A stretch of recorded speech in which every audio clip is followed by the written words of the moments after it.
I think dance and me, we feed each other. That's the way I look at my relationship with dance.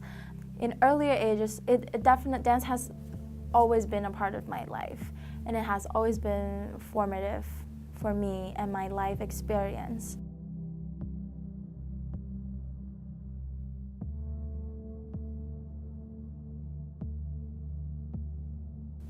Hello, my name is Kyki. I am a senior, currently double majoring in anthropology and dance at the University of Washington. I've been dancing since I was 4 years old.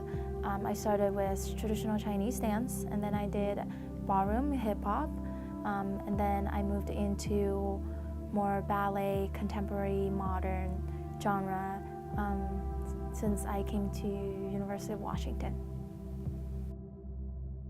I think being a dancer really means that we have to have a lot of resilience, because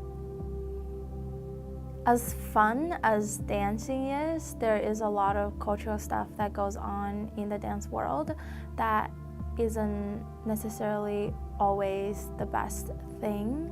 So I know that I've suffered many years, and even probably now, issues around like self-image and being seen.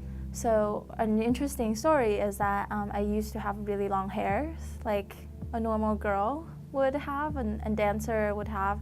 I would put them in buns and style them in different ways for the shows.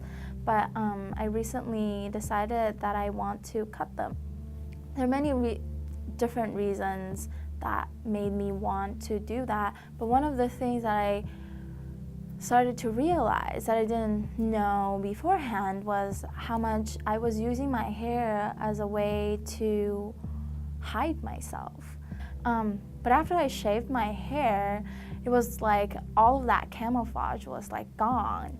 And then suddenly I have to really see like, okay, how does my face look like? How does my head look like? And know that no matter how it looks like, it is me, and that doesn't determine whether I'm a good dancer or not.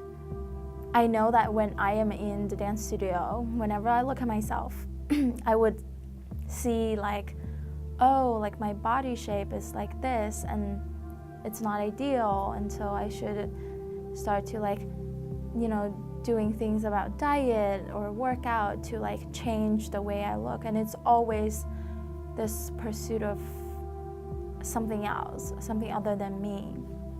So like being able to sort of like strip that away was really liberating for me, in a way that I didn't know beforehand.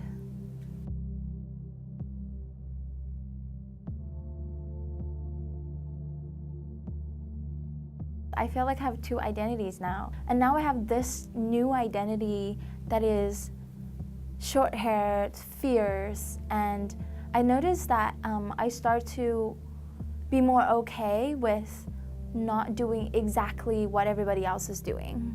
So because like when I enter a dance room, I suddenly notice that I wouldn't be so harsh on myself whenever I'm not following 100%, which I think is really, really interesting. It's almost like my hair was, on one hand, serving and helping me to become part of the larger group, but at the same time suppressing my individuality. And now that my difference is so obvious that I cannot like be in the group automatically, I am set free to be who I am.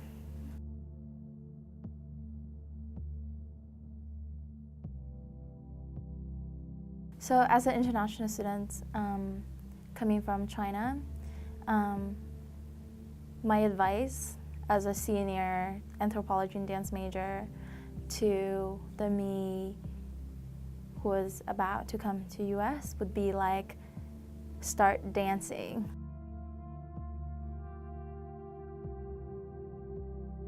UW Dance department was such like an open and welcoming environment for people who want to try it out, and for people who are willing to work towards a higher goal and towards becoming a professional dancer.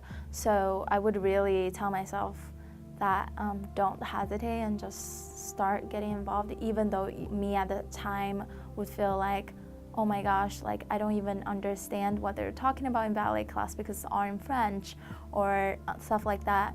But that, well, like I want my past self to know that one day I'll go over that. And once I'm over that self-limiting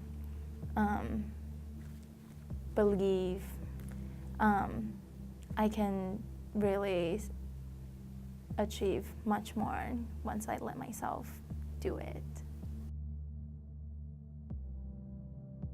Long-term wise, I really want to become, like eventually one day I want to have my own company and start to curate shows, and so that I can bring in dancers, but not just dancers, like dancers or writers or painters and all kinds of different artists together, and then create new ways for them to show their work. I would say that without dance, I would be a completely different person.